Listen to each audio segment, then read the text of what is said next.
After reuniting with Gwen Stacy, Brooklyn's full-time friendly neighborhood Spider-Man is catapulted across the multiverse, where he encounters a team of spider people charged with protecting its very existence. However, when the heroes clash on how to handle a new threat, Miles finds himself pitted against the other spiders. He must soon redefine what it means to be a hero so he can save the people he loves most. That is what Google says about Spider-Man Across the Spiderverse. Now,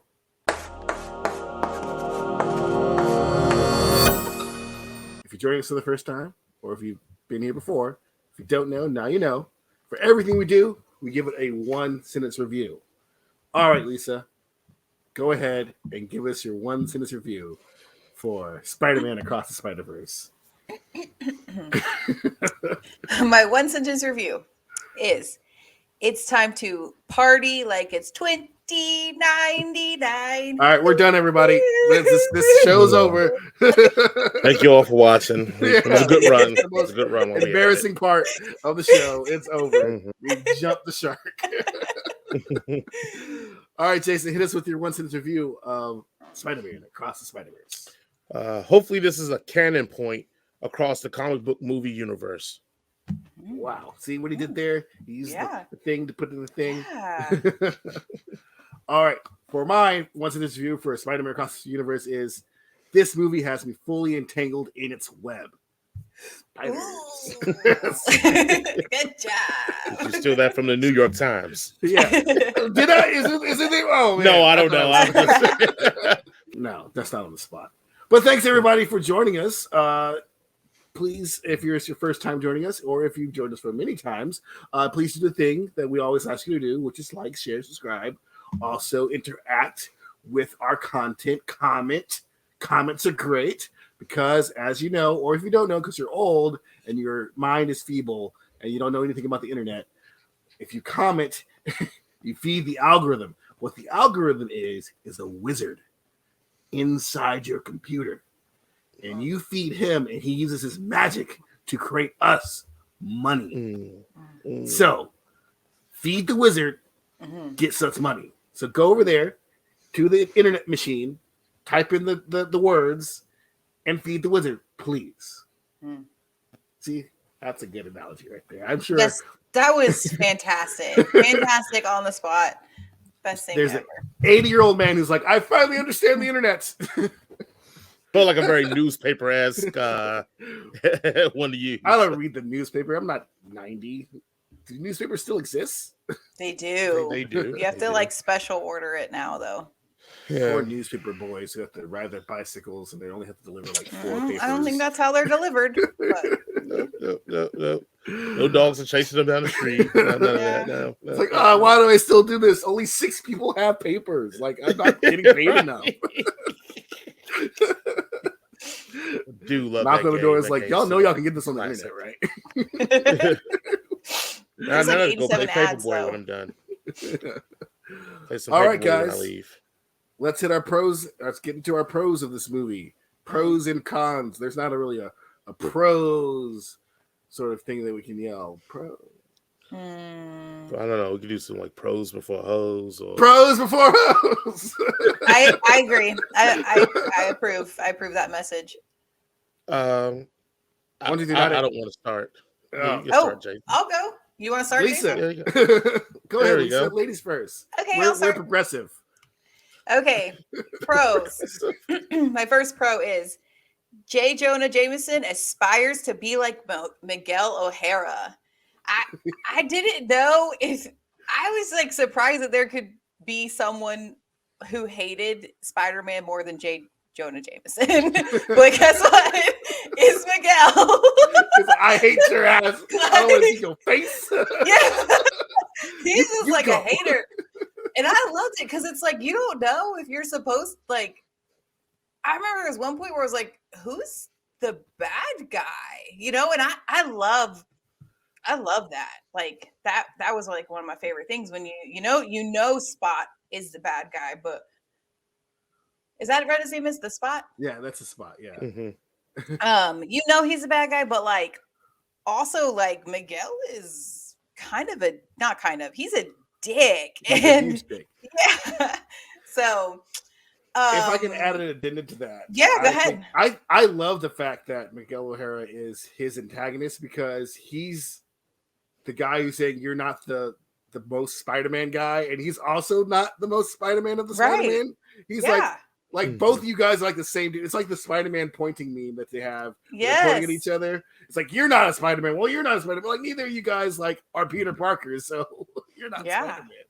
And it's funny that he's the one who's leading all these spider people like and telling everybody what's canon when he's the least like everybody else, even less than Miles is, because he injected himself with spider powers and who are you, Bruce Banner? Get out of here.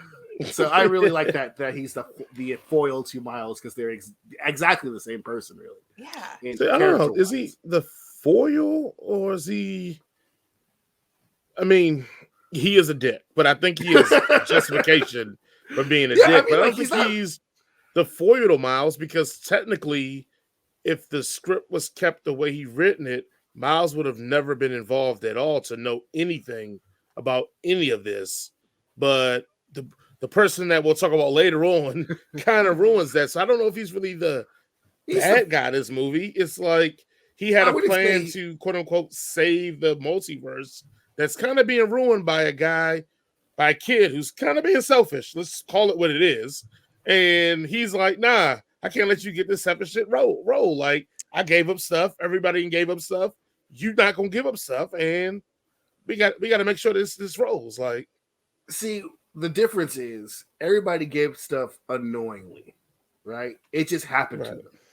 Now, if they had the opportunity to do something about it, every single one of them would have done something about it, right? Because that's just who they are. Yeah. So, like, if Peter Parker, if someone's like, "Yo, if you don't stop that dude, he's going to kill your uncle," Peter Parker's going to stop the dude, right? Yeah. So it's not like he's being selfish. He's just doing what a Spider-Man would do, which is save lives. He's not going to let someone die just because it's supposed to happen that way. That's not like the way it is. And I'm not saying that, Miguel is entirely wrong because he's trying to save multiple universes and what have you. No. Miguel's totally right. Like, we keep forgetting that Miles, it would have happened naturally to Miles if someone didn't butt in. Yeah, I'm just saying that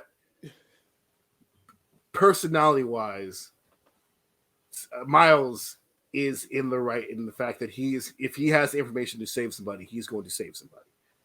And that's what he's going to do. And the consequence of that, we don't know the consequence of that because you don't know the future. I mean, he says this is going to happen, but he doesn't really know that for certain, right? Because he's not really like supposed to be Spider-Man for crying out loud. So he doesn't know that stuff is going to happen to him versus, and already stuff has already happened to him. So like, why does he have to lose someone else? He already lost his Uncle Ben. Now he's got like all these other things. Yeah, and we already saw. Spider-Man, and that's what they said. Being Spider-Man is being Spider-Man is putting on the mask and being a hero, regardless of what happens to your life. Yeah, that's what Spider-Man does, and I think that they're getting to that point where they're saying it's not about what you've lost; it's about what you do with the time you have. Yeah, right.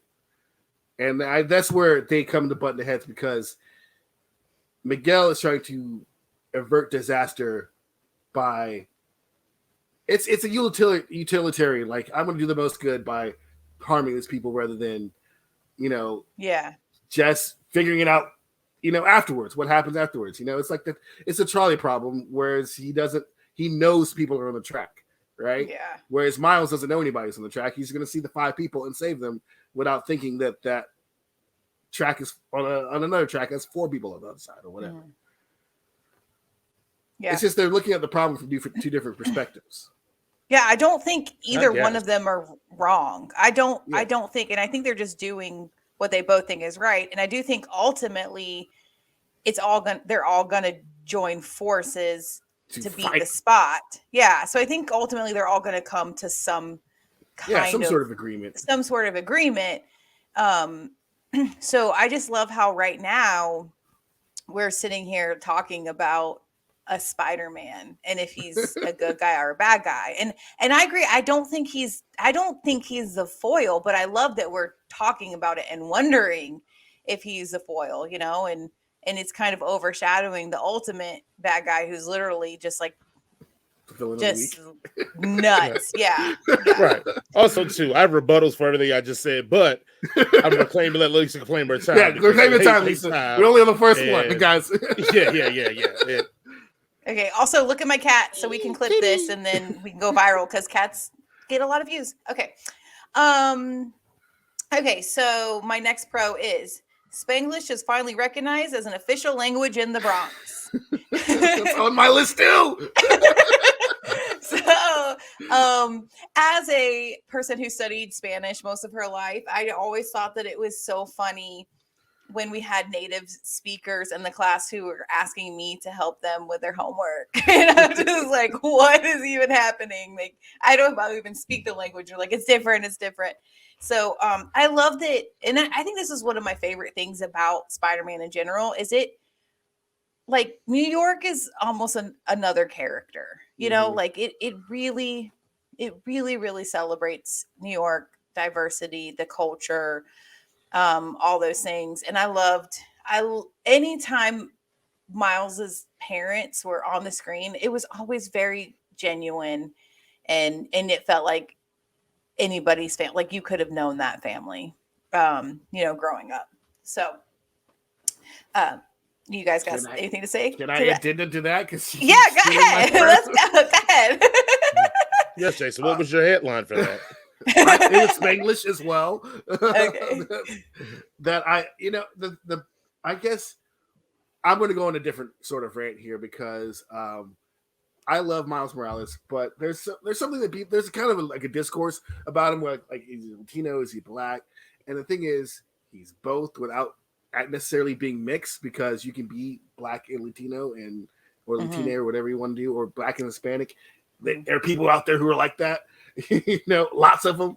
So I like how this really does kind of show you that, that's it's a part of his culture to speak Spanish, as well as, get the brand new J's on or whatever, and all that good stuff. And it's very, very, I don't know. I just like the way his parents interact with him and the way he interacts with his parents. It just reminds me of how I want to be when I grow up. I don't know. In your next life, the next turn you get. Yeah. Because you can tell there's a deep care between the two of them, or between all three of them, that they really, really care for each other. It's just that Miles yet has to find the words to say like his truth or whatever, like, I'm Spider-Man, because he's afraid of disappointing his parents. And his parents are afraid of, like, alienating their child by prodding into his life, right? Like, they're trying to find this balance as a family, and as people do when they have teenagers now. And I cry. I was tearing up when Rio, Miles' mom, was like, this little boy is not this little boy anymore, and I'm afraid that he's gonna go off and people are going to see the kid that I know, and they're not going to protect that child. And I, as a father of a black child, that hits me like in the guff right here. So that's Spanglish. Yeah. Oh. Okay. Next is the birth of punk rock blessed us with the gift of Hobie Brown. Maybe we should have discussed before, and we could have just like passed out pros. Plan before we do things. No, we don't do that. Okay, so here's the deal. I have a hard time with any kind of Cockney accent, any kind of like thick British. Anytime that it's English, that's some type of Queen's English, I cannot understand what the F they're saying. I need subtitles at all times. And I definitely needed subtitles for Hobie. He was so freaking cool that I didn't care what he was saying. I was here for it. Every time he was on the screen, I loved it. I loved Miles' insecurities about Hobie and Gwen. Like, it was just so funny. And real. Like that, I just think I think the writers really did a great job in this movie, period. And especially like in a universe with so many Spider-Man to choose from, they really did a great job on focusing on, I don't know, like just ones that I would have never thought of, like the Scarlet Spider. Yeah, yeah. Look here, Dr. Umar, we ain't doing that. Scarlet that Spider, that's the one that was like super emo and was like Ben Reilly talking about everything and anything and everything. Yeah. I mean, he was perfect. And obviously Hobie, and then there was another, I mean, we can talk about Miguel again, and there's another one I should have written it down, but anyway. Paviter Patel. Yes. Or whatever. Like that was flipping awesome. Like that was so awesome and funny, and in it, I loved how the town was like New York, but not New York. But so they made all the cities. I mean, obviously it wasn't New York, but so it was great. It was great. So I loved it. Okay, so I'll second that one too. Mine was okay. Let's talk about Hobie. Yeah. No, mine was just I never met a punk that I liked until now, and that's Hobie. Hobie was just dope, man. He was about that life. Offended. Are you punk? I'm more of a metalhead, but Yeah. Okay, so get out of here then. Let the man speak. That was it. That's all I had. Jason, did you have anything? I know you said you Hobie is. I loved. Obviously, we're going to be like, yeah, Hobie's great. It's cool that Daniel Kaluuya got to speak like he actually normally speaks in real life. That's just how he talks, and he was really excited to do that. But also, cool thing that I liked about Hobie was they set him up as being like a rival to Miles, especially when Gwen's like starts talking about it, like and in most movies they would have this sort of like tit for tat, frenemies sort of vibe going on. But as soon as Hobie gets there, he's like, "That's my boy over there. I like that kid." Yeah, and like it's so like refreshing. Like he's just like trying to like subtly like, "Hey, I don't think you want to do this, man. Like you're gonna find out some shit." Like, and it's like I got your back. You're like, we don't want to be a part of this. And I just like I really like that. It was really refreshing to see a character who just kind of subverts the expectation of what should have happened when you enter in it with a whole nother person. And I thought it was so cool that he was just like, nah, I don't fuck with these guys either. Let's go. Yeah.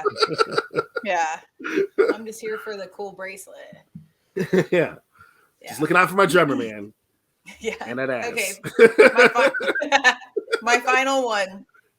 This is it, which I'm sure you guys don't have this. My ADHD brain loved the wonderful kaleidoscope of art. That's yeah. I mean, this movie, the reason why I loved it is, and I think it's like everything that Madness of the Multiverse tried to be. Yeah. And just didn't succeed. We got to see all the different art styles, and I mean, the Lego scene was just so funny. It's so funny, and they just did it brilliantly. So just jumping back and forth, and even to the fact that when you're in the Spider-Man like terminal, like you still have everyone in their own original animation. Like it was like it was so beautiful. I want to just rewatch. I could have watched that movie on mute, honestly. And I could have watched it on mute and just to stare at everything, because it just, I know I missed a lot. Like I know that there's probably 150 Easter eggs that I didn't even realize I was looking at. And so yeah, absolutely visually stunning and just brilliantly made. So I think we probably all going to second that one. I mean, shout out to Drew Hill, because mine was and Beauty is Spidey's name, because the movie's just is a work of art, man. It's literally a work of art in some scenes. I'm more and I just even probably putting the cart before the horse, but I'm going to be more amazed that they're going to be the next one's in March of next year. Mm-hmm. I don't know how you top this, like looks wise. Like I don't know where maybe you get it all out in this one and you just go to more traditional for the next one because it seems like it's going to be set more straightforward. But look, kudos to them, man. This is showing the real true power of it, what animation and creativity can do when you really want to take it to another level, but think outside of the norms or the boxes. Because again, we know Jaren, God bless him, he's still complaining about them dropping the frames, even though we know it's a deliberate thing that is being done. But regardless of this, the point is, yes, yeah. In this movie too. Yeah. Continue with your thought, Jason. A lot of these pure animation guys like Jason, and they don't like that drop the frame stuff. So, but regardless of that point, like I said again, it's still just a masterpiece. So Jaren is objectively wrong. He's I love you, Jaren, but you're a fucking moron when you come to this. All right, because even in this movie, everything is specifically done for a reason. For like in the last movie, we knew that Peter Parker and everybody else was animated on one, so which means one frame for each key frame, which gives us nice, smoother action, while Miles was animated on twos, which means 2 frames for every key frame, which makes him a little bit more jumpy because he was less confident in himself as Spider-Man. And as he became Spider-Man, they started animating him on ones, and so he had that more fluid action. In this movie, they do the same thing again with everybody else. Miles is still on twos, everybody else is on ones, with the exception of Hobie. Hobie's on threes. He's taking 3 frames of 4 keyframes versus the 2, and that gives him even a more erratic look to it. And especially since he changes style every single shot that he's in, it gives him even a more erraticness to his movements, to his mannerisms. And it's just like they thought you had to thought about they took him 4 years to figure out how to do Hobie. Wow. That was like the first thing they started thinking about was how they wanted to represent Hobie in this movie. And it's not even just going to that, but like things with the Peter Parker Spider-Man.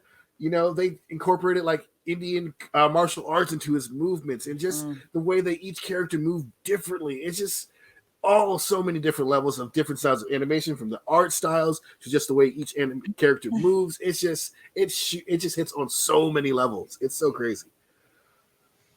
That shit's hard to do. It's hard to do. Yeah. That's why it took 6 years for this movie to come out. I wish you could have worked on it, Jason, because you seem so passionate about it. So, I mean, that would involve me graduating from college first. But. In another life, in another timeline, you were one of the animators. Another multiverse. Yeah, another universe.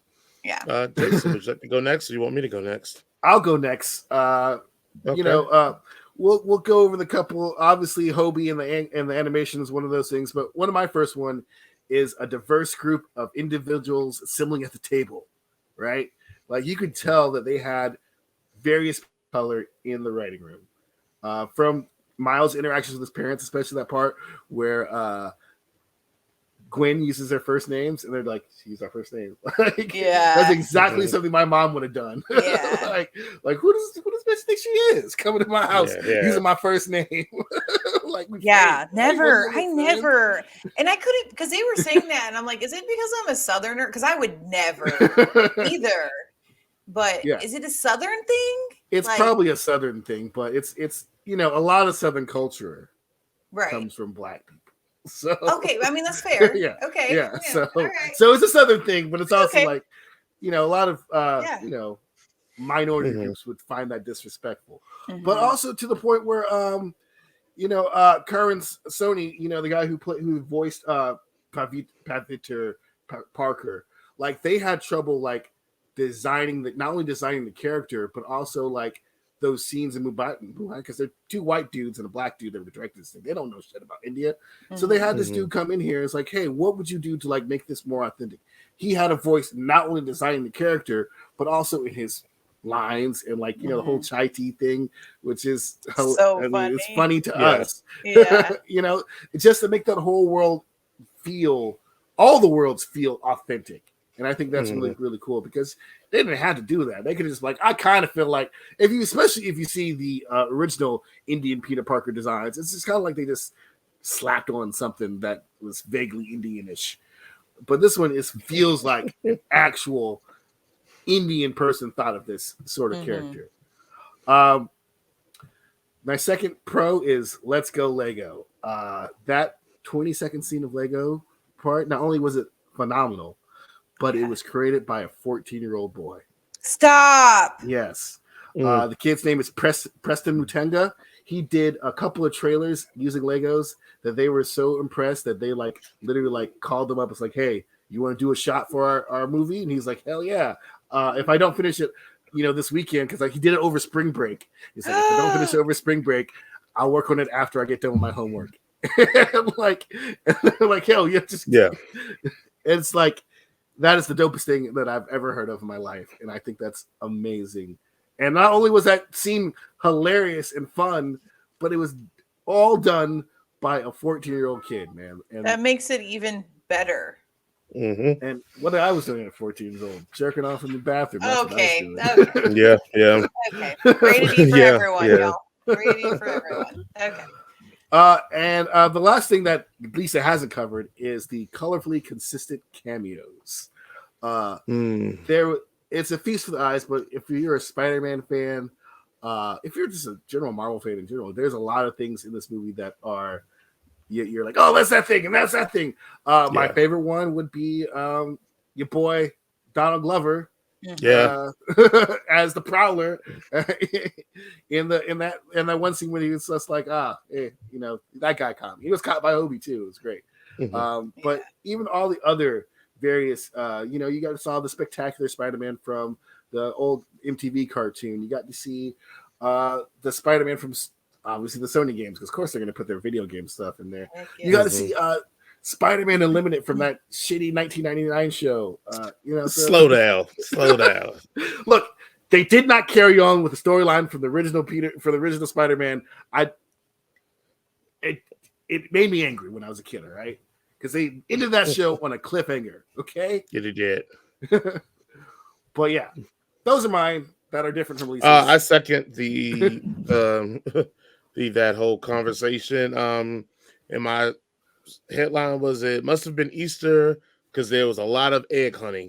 And the Donald Glover one that lets us now know that the MCU does have a Miles Morales. Probably not going to be Superman, or maybe we get lucky. I mean, Spider-Man, but maybe we get lucky and he becomes Spider-Man. But it could be older. That does confirm that he has it in there, that he's in that universe now.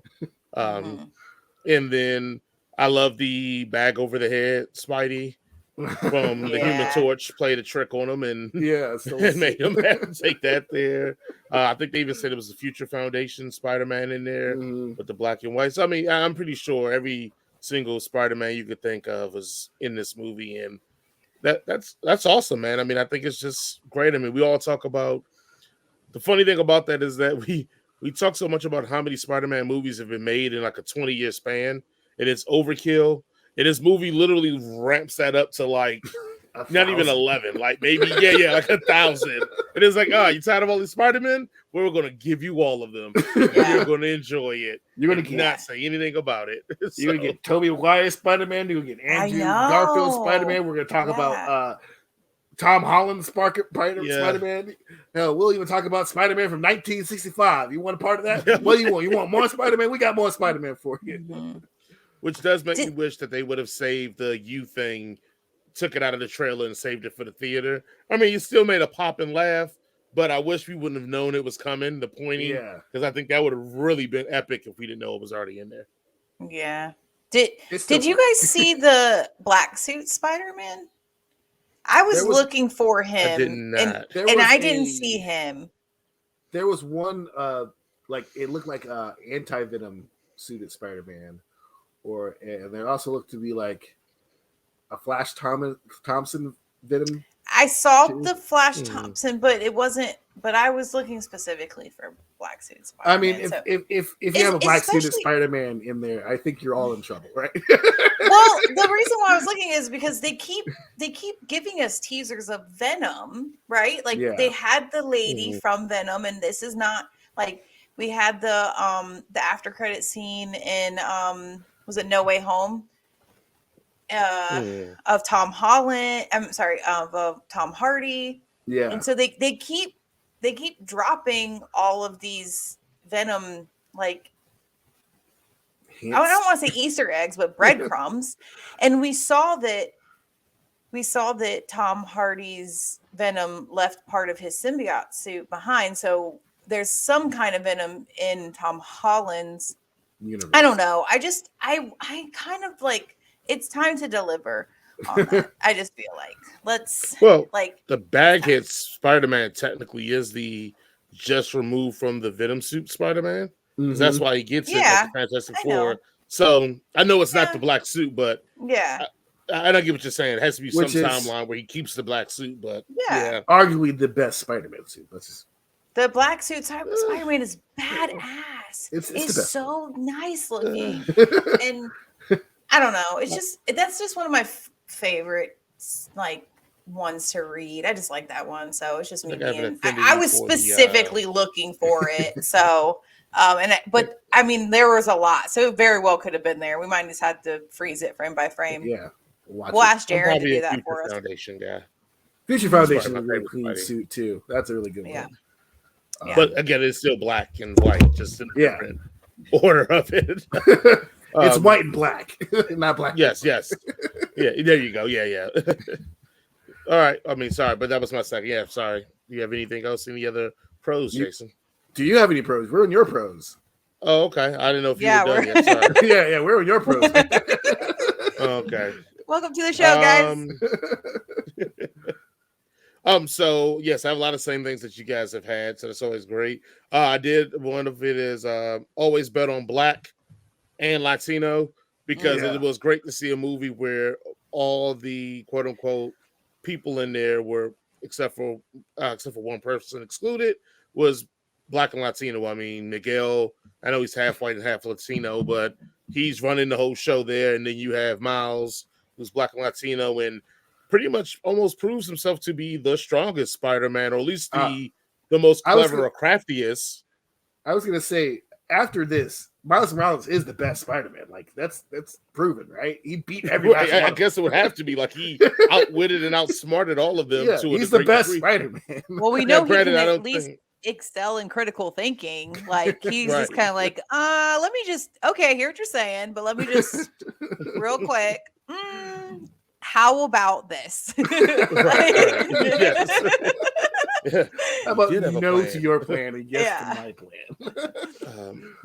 And then my other pro that I had is that did we just get T2'd? And what I say that is that I always think T2 is probably the greatest movie of all time, but definitely the greatest sequel of all time. And why? Is because it takes all the tropes of a sequel and checks all the marks, but it just kind of turns them a bit on their head. Yeah. And this one does it, but also I say that because they gave away that Miguel was going to be the opposing force in the trailer, where you probably could have hit that off. Like, if people remember the trailer for T2, they give away that the T100 is the good guy. Yeah. And it's like, you could have held that for the movie and it would have made it a bigger impact. But also, I do enjoy that, like, all the things that we expected were all turned a little bit. You know, the reuniting with Gwen was more than just her trying to see him. And, you know, even, you know, Obi, I mean, everything in there had a place that was like, oh, we're going to put all these Spider-Men in here because that's what you do in a sequel. You have to ramp it up. And it's like, oh, no, these things have purposes, either for gags or sometimes just to be like, we want to show that this is a huge threat. So we're going to use these abilities to make this work. So I thought a lot of it worked really well. Even the part with Aunt May moving to Florida and even just how they even start the movie. I mean, people forget T2, one of the ways they started is like Sarah Connor's in the mental institution. This one starts with Gwen. So we technically don't even see who we think is going to be the lead until like damn near 15 minutes into the movie. 15 you don't even get the opening the title of the movie until after that entire scene. Like very Scream-esque. Yeah, it was great. Absolutely. So I thought, like I said, they definitely T2'd us in this one and gave us all the sequel tropes, you know, a more older, mature, you know, hero, and he has his little issues and blah, blah, blah. But they also kind of just tweaked it a bit that it made it feel very unfamiliar but familiar. So kudos to them on that. Story writing still exists, guys. It still exists. Also, still the fact that they kind of transplanted Miles' story. Because I think I even turned to Jaren and said, hey, I wonder if this whole trilogy was planned out, or did they just do one and it became a hit and they got greenlit for 2 and 3? Because how they twisted the spider situation on here to make Miles's whole situation, like, it was a very creative thing that would have made you thought that this was all planned together. But from what I read, it was not. So somebody came in and said, hey, this is a great way we can make all this fit in the narrative and like made it believable. So I thought that was really dope.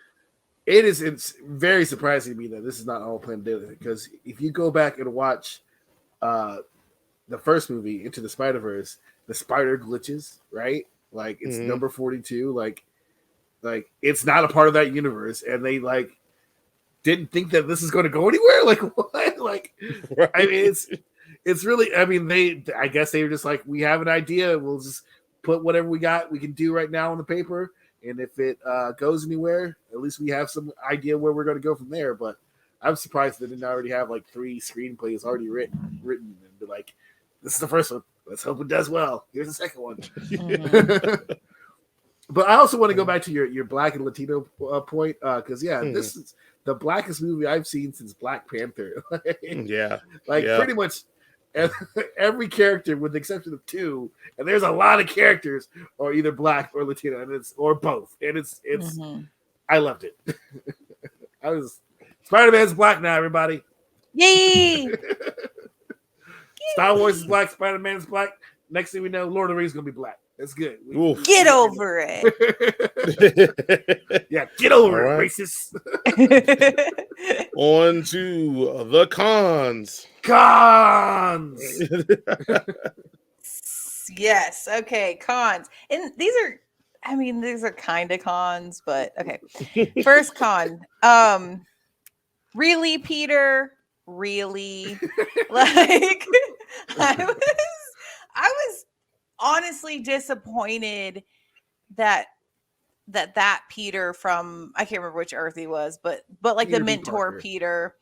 I was disappointed that he was kind of in on it, and it took him a while to get in, like, back to like Miles's side, and but I did love that he had his daughter with her, and she had I love that part, and that could have very, very easily been an annoying part, but I think they did a good job with it. But it made me sad that like all of his OG friends, not all, were most. Well, no, but the ones, most of them, but like, yeah, like the ones he was closest to. Yeah, it just made me, I didn't like it, and I was disappointed that Gwen didn't just tell him, like they went through so much together, and I know it's for moving the plot, and I understand, but it's still, I didn't like it. It made me mad, and so shame on you, Gwen. Shame on you, Peter.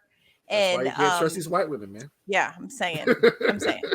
Well, I don't want. I'm not rebutting. I think I'm agreeing, but disagreeing. Gwen not telling him is because in Gwen's mind, she believes that like all the other people there believe that if Miles knows, what end up happening in the movie, that if he knows, he's not going to go along with it. So they all had, from the moment when he realizes that all of them knew all of this, it seems like all of them had already made a resolution or had a resolve that this is the proper way to go. Like, except for Obi, like, and he was only against it because he's just anti-authority. So he wasn't against it because he thought it was right or wrong. He's just like, nah, if that's what y'all think is doing it and good authority, then I'm definitely not with it. So I'm not upset she didn't tell him, because I think we know in all of their minds, they knew if they told him, he wasn't going to go for it, which we found out to be true. So I'm not mad at her for that. I'm mad at her about other shit, but that one was like lowest on the totem pole. Yeah, I get it. Also with that, it's like she's also trying not to hurt his feelings too, because like it's not just the fact that he wouldn't go along with it. He was not supposed to be Spider-Man, period. Like in his universe, he was never supposed to be Spider-Man. Everybody knew that. Like, and that's like, hey, that thing that made you like really enjoy your life and special, by the way, you were never supposed to be in, and you're kind of just a rando to the rest of us. Like, yeah, what friend's gonna tell you that? Always taking shit from us, bro. Always taking shit from us. But still don't trust these white women. And I'm not I don't think it would have been better if the Miles in Earth 42 would have gotten bitten, because you don't, like, just because you didn't get bitten by a spider doesn't mean you become the Prowler. Like, he would have, if he would have gotten those powers, I think that the world would be in a worse off state than what it's in now. So so who's to say he wasn't supposed to get them? I don't like that he wasn't supposed to get them, because the glitch happened for a reason. Like, all those things happened for a reason, and the universe is mighty in all of its ways. So F that. Miles Morales deserved to get it, and he is Spider-Man. So also, you're correct. I mean, let's be real. Miguel could be possibly an unreliable narrator. Yeah. Like, we've already seen that he's let his frustration from his laws cloud all of his way forward. So, yes, I agree with you there. Yeah. And also, the alternate version of Miles Morales is called Prowls Morales. Okay, you know what I meant. Good grief. I dig it. I still like it. You know, I like it. I like it. Okay, so my final con is, when did the Bronx become the gaslight district? So they all never been to the Bronx. they just all out there just gaslighting Miles. Like, nope, you gotta let it happen. Facts. Nope, there's no other way. Nope, nuh-uh. Like, you gotta do it. And I'm just like, Miles, hang in there, buddy. Everybody's full of shit. Just hang in there. So that's it. That's all I got. All right, Jason. I've only got one con, and it's to be continued. Yeah, that's a good one. Look, if Zack Snyder could put out a 4-hour Justice League movie, and I sat through that shit, I would sit through a 4-hour Spider-Verse movie. Yeah. Right? I would sit my happy ass in the theater for 4 fucking hours. And you know what? Christopher Nolan's gonna do a 3.5-hour freaking Oppenheimer movie. Like, y'all could have made this 4 hours, and I would have still paid my money and come out happy. All right. I'm pretty sure Avatar was like 6 hours. Yeah, so Avatar was 3 days long. Hey, we're not gonna scare Avatar's name. Let's we're not gonna do an Avatar. Look, some people, because I didn't know going into it that it was going to be continued. Brody did, and he was like, "Yeah, it was, they told you." I was like, "I didn't know that." So like, I was like, "I didn't know either." Curses, because I was like, "This seems like the end. I think they're into the movie. Why are they into the movie?" Like, so that was very, very frustrating, because it was like not right when it started to get good, because it was already good to begin with, but it was like right when you introduce like Prowls Morales, and oh my god, I just want to see more of that, and just see how that plays out, because I'm assuming that he's going to be a primary antagonist in the next film as well. So I was just so disappointed that it ended. And that's sad. Yeah. I agree, because I mean, that's my one thing on here was the story is too good to not be told in full. And I said they got hit. Well, Fast 10 does it way worse. For real. For real. At least this wraps up the main theme of this movie about Miles falling and being his own Spider-Man or his own man.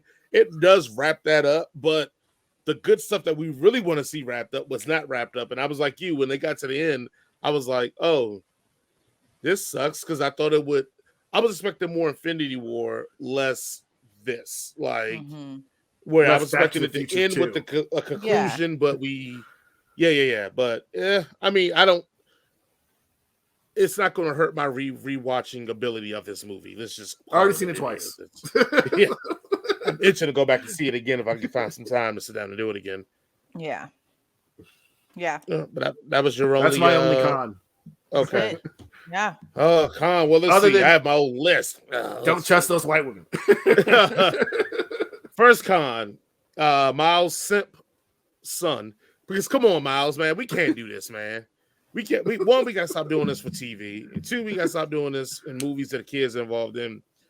She's been calling you her friend all for forever, Miles. And I can't say, you can't feel the way you feel, but like, we're in an era now if a woman makes it known that you're her friend, don't be trying to put the moves on her. Like, let be friends and keep it moving, or don't mess with her.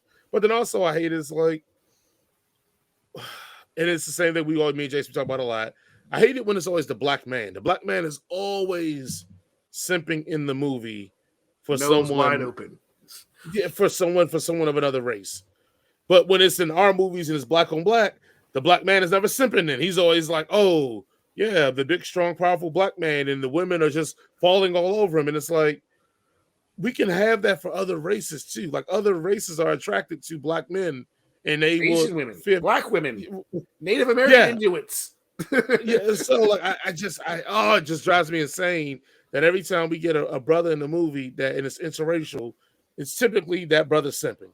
And when I say simp, I'm not saying to the extreme level. I just think that a lot of times in these movies, these women give direct signals that these guys ignore in the purpose of being like, well, I still got feelings for you, so I'm just going to still kind of. And it's like, nah, we shouldn't be doing that. Like, if she ain't feeling it, you're not feeling it.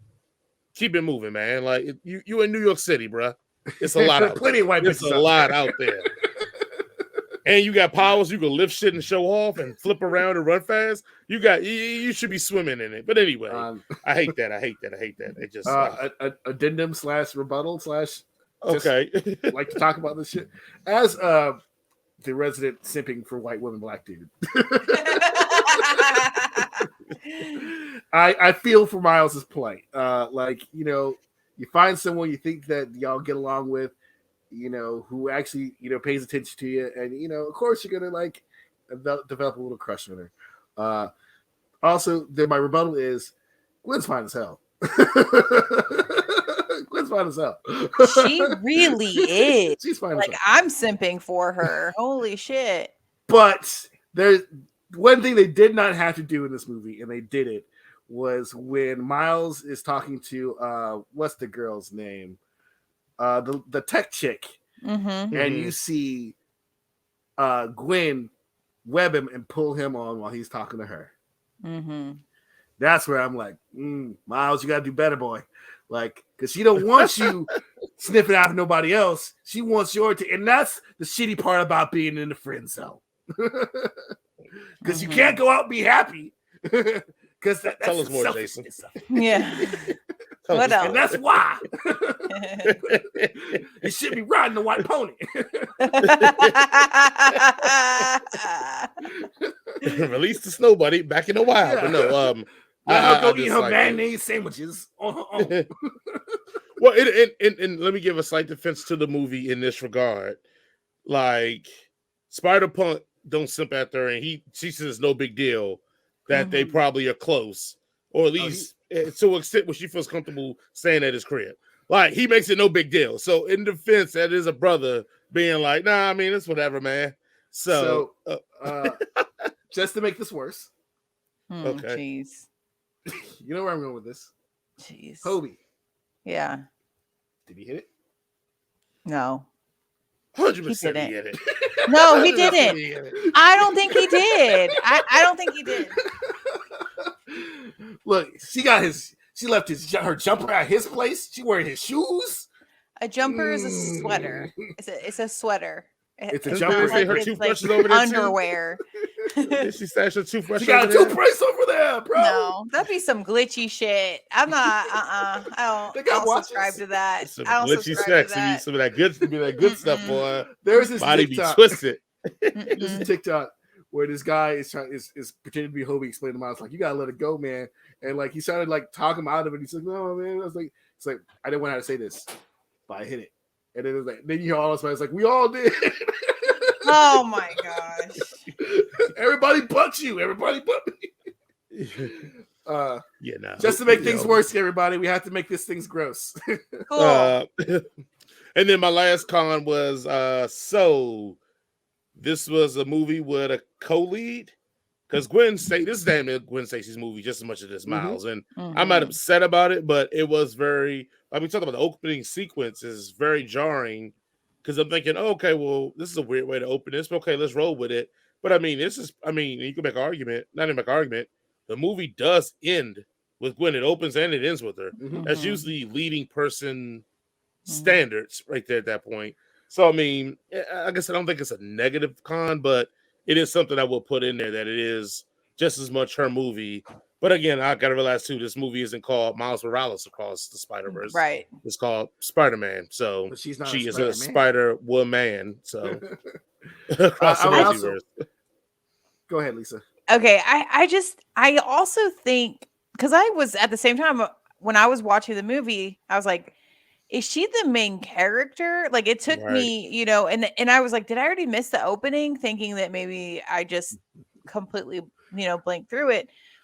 But I do appreciate that it let us see how much she did miss Miles. Like, so I think she missed him as much as he missed her, which which is nice as an audience member to know, because I don't know that Miles, I think for sure Miles definitely doesn't think that now, especially because he thinks that everybody was, purposely not visiting him and everything. But it was nice to know that she had pictures hidden of him. She thought of him all the time, just as much as he did. Maybe it's on different levels, like hers is on a friend level and his is on a smash What level. his is on, yeah. But you saw that he's sticky a notebook. 14-year-old boy. What do you want? That notebook was sticky as hell. No one because it's spider grip. But luckily she stopped pulling it. He's like, oh no, you can't keep it. Personal. Good grief. Yeah, But no, sorry, so Lisa, I did. No, you're fine. So I did later. I was just like, well, I'm glad to know at least that she really did miss him, and she's just on the run out of desperation, not because, like she chose to be there. Her dad. That whole scene was with her dad. Oh, and he was being a dick cop.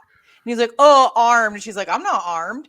And oh, she's resisting. I'm not resisting. Like all those things. Like, it's just, that whole scene was heartbreaking, really. Oh, for sure. Oh, for sure. Yeah. I would even say to rebuttal my last thing about it being a to be continued, that the story was complete because of a completed Gwen's arc. We start with her. She's saying she's looking for a band. She's looking for approval and acceptance from her father. And by the end of the movie, she's found her band with the rest of the Spider people, and she's also reconciled with her father. So, through that whole entire movie, that's a complete arc. That's a complete story. So we can even say that, yeah, she is kind of the Finn to this story of The Last Jedi. Where she's kind of a main character, but she's kind of not. She kind of is. But the story doesn't make sense without her. Yeah. She's not the Finn of Force Awakens, but she's the Finn of Last Jedi. All right. Is it time to get Mr. Dwayne Johnson out here to do his part? It's The Rock's rundown, unrelated to anything else. Anything ever. CR. That's all our things, The Rock's rundown. For those who don't know, The Rock's rundown is where we're going to list all of our pros and cons in order, briefly, and then give our final score. So, Lisa, do your Rock's rundown for Spider-Man Across the Spiderverse. My rundown: pros. J. Jonah Jameson aspires to be like Miguel O'Hara. Spanglish is finally recognized as an official language in the Bronx. The birth of punk rock blessed us with the gift of Hobie Brown. My ADHD brain loved the wonderful kaleidoscope of art. My cons are really, Peter, really. And when did the Bronx become the Gaslight District? Overall, I love this movie. I want to watch it 150 kajillion times. It is a 5 out of 5. Wow, coming strong. Coming strong. All right, Jason, what are your pros and cons for The Rock's rundown? Yes, for Spider-Man Across the Spiderverse. Across the Spiderverse. Pros: the first group of individuals assemble at the table. Number 1. Number 2. Let's go Lego. Number 3, a feast for the eyes, a gift of glorious animation. Number 4, Spanglish. Number 5, Spider-Man pointing meme of an antagonist. Number 6 is colorful, consistent cameos. And number 7 is Hobie. And my one con is to be continued. My score is 5 out of 5 easily. Yes. Come Oh, come on.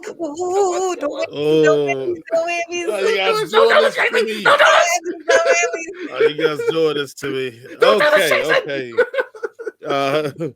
This will be my rundown, the Rocks rundown. Rocks rundown. My pros and cons to Spider-Man Across the Spiderverse. So, pro number 1, shout out to Drew Hill, and beauty is Spidey's name. Pro number 2, always bet on Black and Latino. Pro number 3, never met a punk that I liked until now. Pro number 4, did we just get T2'd? And pro number 5, must have been Easter because there was a lot of egg hunting in this movie. Now on to my cons. Con number 1, Miles Simp son. Con number 2, story is too good to not be told in full.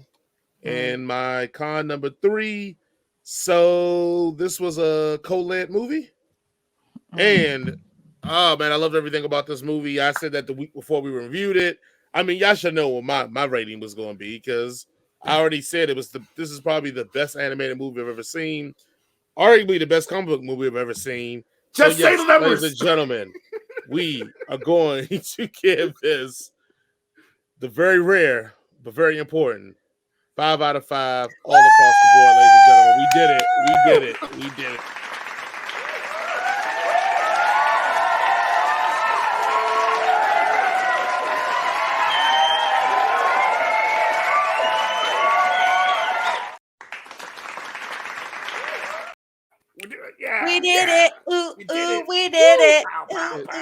It's been a while. It's been a while since we had a 5er. Usually I was the Grinch usually in this, so I'm glad not to be the Grinch for once. Well, I guess that's it then. I guess that's what the Elvis fans come and be here to watch us go away. Okay. Well, thanks everybody for joining us for this wonderful episode of the Headcanon Circus podcast. Please make sure to subscribe, click the bell notifications, do all the other good stuff, follow everything, comment. Also, be kind, be considerate. Tip your servers and bartenders at least 20% if you're not afford it. And if you see Jared on the street, tell him, give him a hug, and then lick the side of his face. Nice. Because bye.